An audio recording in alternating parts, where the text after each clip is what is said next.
Hey folks, David Stewart here. Hope you guys are having a great day. I'd like to talk a little bit today about the show Invincible, which is on Amazon Prime, I believe. It came out a while ago and I didn't watch it or talk about it, but I had a lot of time doing indoor cardio because it's good to hop on an exercise bike in the air conditioning when it's 100 degrees and like 80% humidity outside here in Southeast Texas. So anyway, I watched it and I'd like to give you my analysis on it. Primarily, I'm going to be focusing on the story, the dialogue, characters, that kind of stuff, and not so much animation production elements, though I'll, of course, mention those. This isn't like going to be, it's mostly talking about the techniques that are used to construct the show rather than like a full review where I'll be evaluating every little bit of production or anything like that.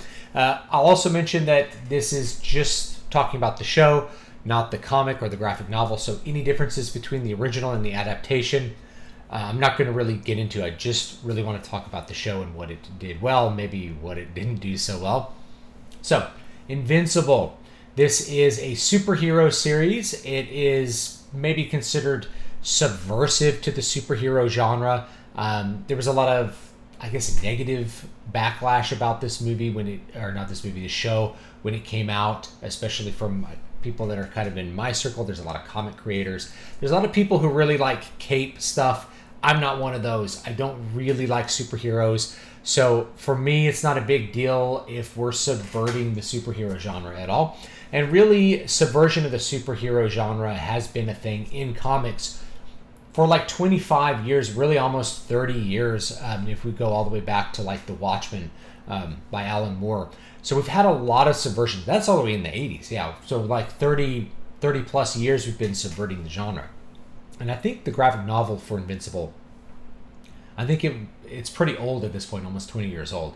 So we're dealing with something that is certainly not new to the genre and is not particularly interesting. In fact, Evil Superman, which is, I guess, would be the log line for this entire show. Evil Superman was done in Superman comics, like Bizarro Superman and all of those different variations. So the idea of like, what if Superman were bad has really already been done.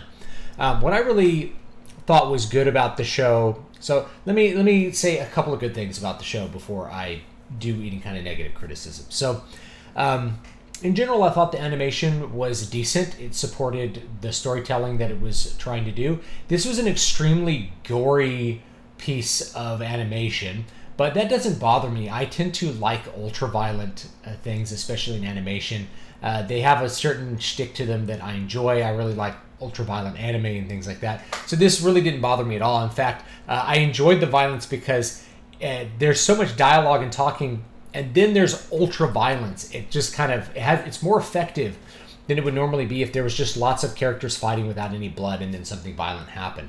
Rather, it's lots of talking where nothing happens, and then extreme violence with blood and gore and people like very seriously maimed and injured or like chopped to pieces, disemboweled.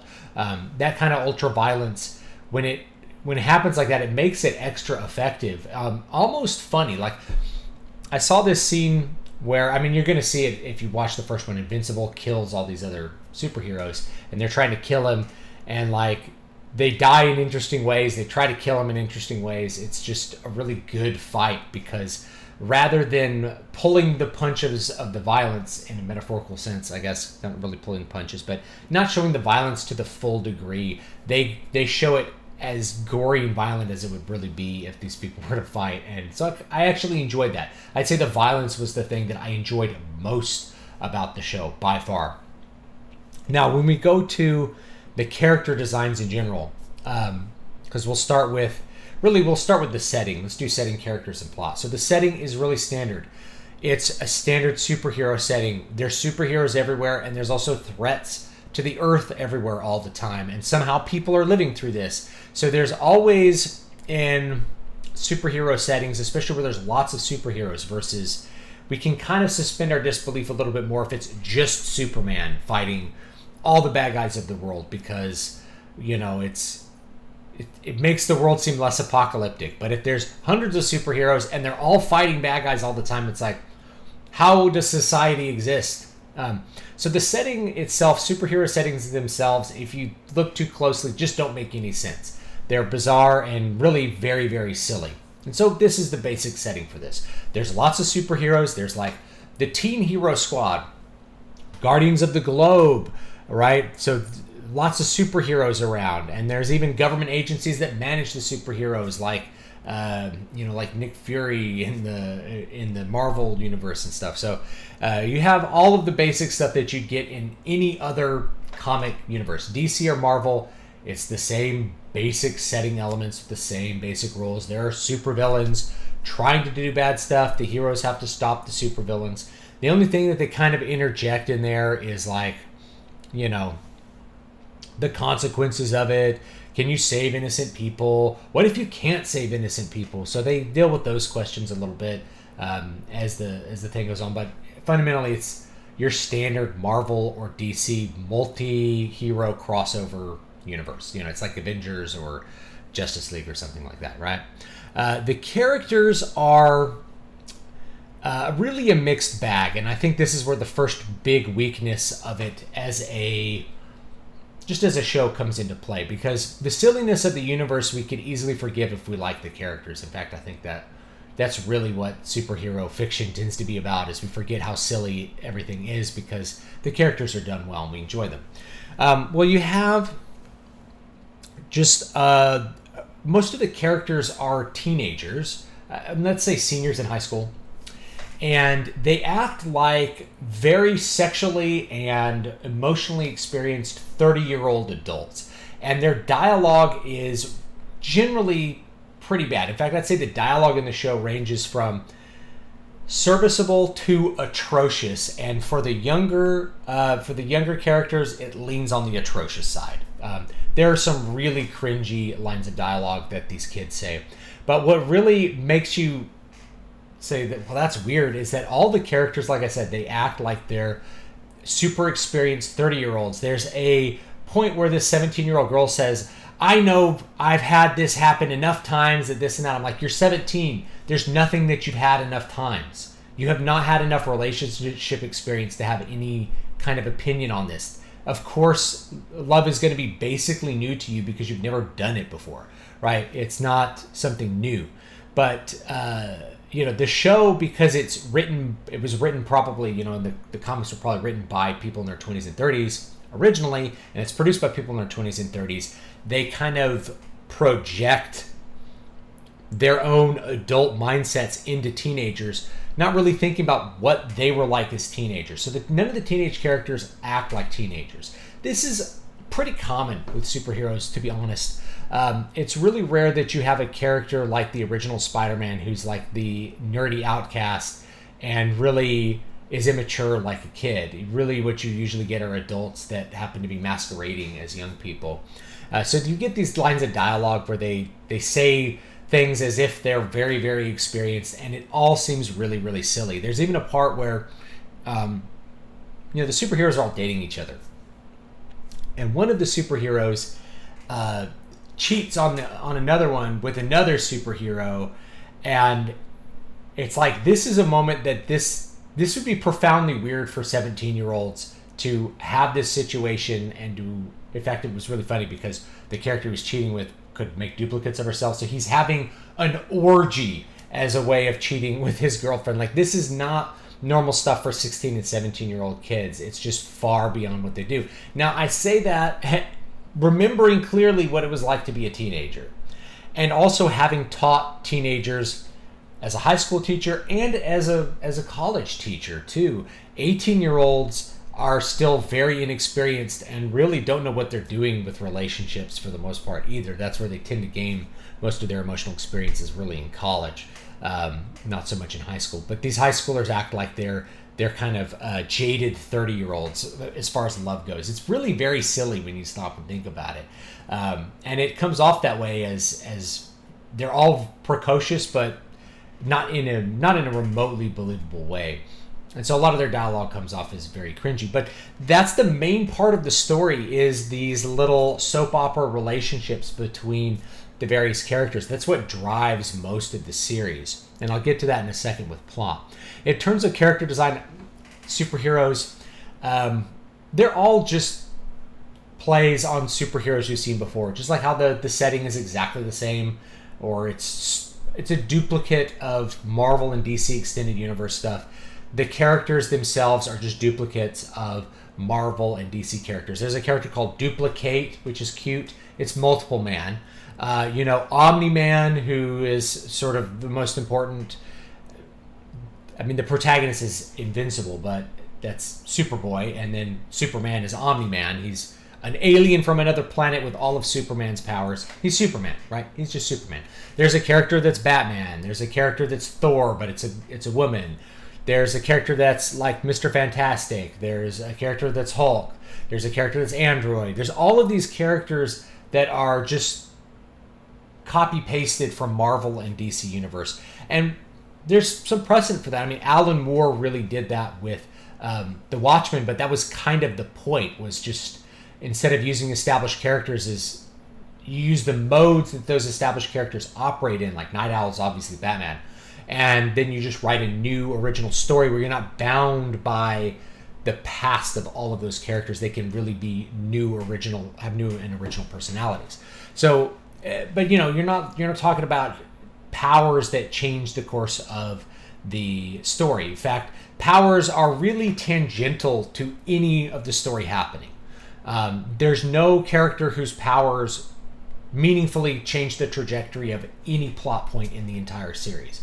They just happen to be more powerful than regular people, and it maybe barely affects the way fight outcomes work. But of course, everybody has plot armor when necessary and dies when it's going to be effective for them to die, and otherwise their powers remain unexplained and really unimportant. So the fact that they're superheroes almost doesn't matter. It's just we're pasting teenage drama into a superhero show. Now let's talk about plot, because this is where I think it executes a few things well that writers should take note of. So the thing about Invincible is that it uses kind of a soap opera format. There's no overarching story, believe it or not, to this first season, at least, of Invincible. There are many little stories that are crisscrossing each other, and this is a style of writing that you're going to see a lot in soap operas. Rather than having one story that has many complicated things, there's a conflict that's set up in the first episode, and you just put off giving the answers to resolve that conflict until much later on. Like the last episode is where we actually get the answers to the questions of the first episode. And then in between it, you just have little subplots of drama between different characters. This character breaks up with that character. This guy has a crush on this character. This guy ends up with this character. This character is left out of the love triangle now that she's broken up with the other guy. It's basically just like, some teenage soap opera drama pasted into a superhero kind of frame. But it works. So, and the reason it works is because I think the writers knew how to execute overall, even though the dialogue is pretty bad and the characters are range from annoying to extremely annoying. I don't really like most of the characters. I think Invincible as a protagonist is a very relatable and good protagonist. He's an everyman, so he fits into if you've heard me talk about various archetypes, he fits very squarely in the everyman category. He's just an average teenage boy that happens to also be Superman. All right. So his personality, his feelings towards girls, all of those are really simple. He's an average student. All those things are everyman qualities. Anyway, so to the plot. Well, we have the first episode is just spent in exposition of the setting and the characters. Really, mostly just to let you know that you're in a superhero crossover world. You're in an extended universe, Justice League kind of world. And we have a strong set of expositions where we meet Omni-Man. We see he's not really part of the Guardians of the Globe, but he steps in and helps them. So there's a little tension between them. Just a little couple things to pique your interest in a really fun fight, where you also introduce one of the villains for the series, who will come back a little bit later. Then you get the real inciting incident, which is Omni-Man. I'm going to give you some spoilers. Omni-Man kills all of the other heroes. So he surprises them, and they have a big fight, and it's ultra violent, and he kills all of them. Now we have a question.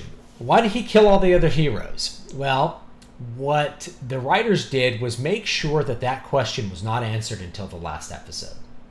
That's really how you want to construct a series like this. And then you can do this if you're writing a series of books, if you're writing a series of comics, or you're making a show. You don't want to resolve the conflict until the last volume. You want to have a big arc. Now, you can fill in between that with as many different kinds of weird episodes and stories as you want.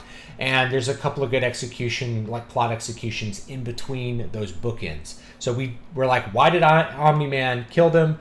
And then we finally get the answer on the last episode. Now, what we do in between there is we drop in for a few minutes at a time and remind the audience that we still haven't got the answer to why Omni-Man killed the Guardians of the Globe.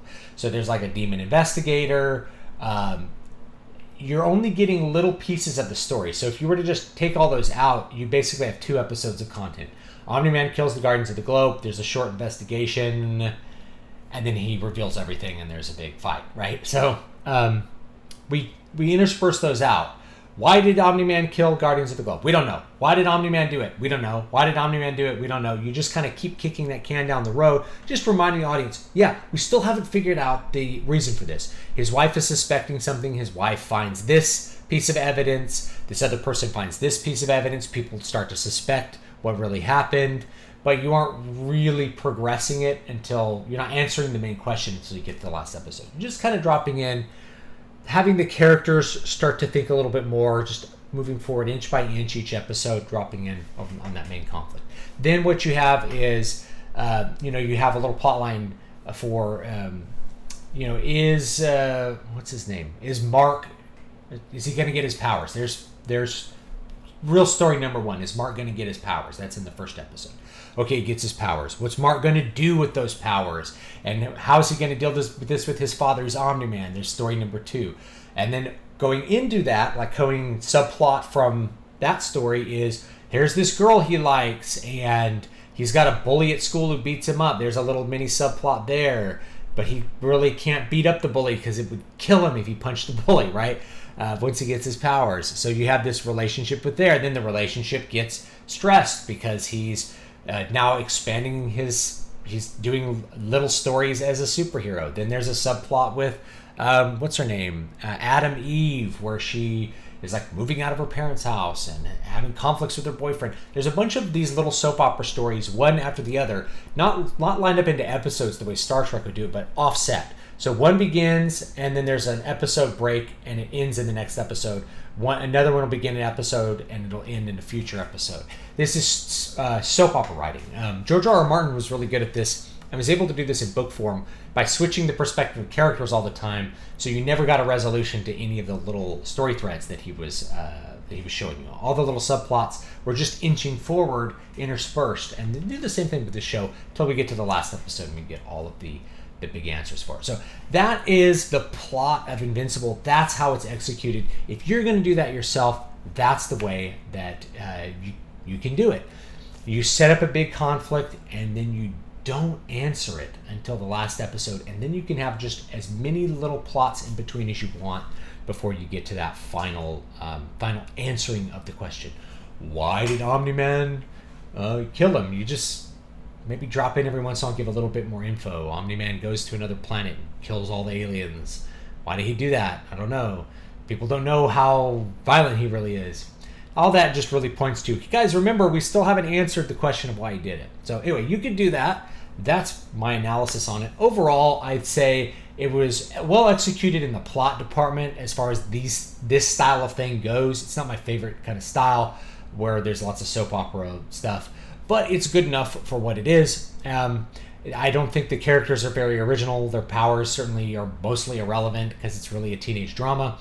But the animation was pretty good, and the ultra violence was really effective because of the shocking nature of it compared to the fact that the show's mostly characters talking to each other. It's mostly drama. It's mostly a little soap opera. So let me know what you think about Invincible down below in this rather long analysis video, and I'll see you guys next time. Newest book is called Al-Shafalda. It comes out in October, so you can pre-order it now. I will link that down below. I also have a Kindle Vela story that's updating twice a week that's out called Lawless Darkness. Basically vampires versus angels, but there's more to it when you go and you read that. And then I've got more stuff coming hopefully by the end of the year. I have such a big pile of work as far as getting books out. It's it's daunting, but I enjoy the process of publishing. So I'll keep you posted, and y'all have a great one.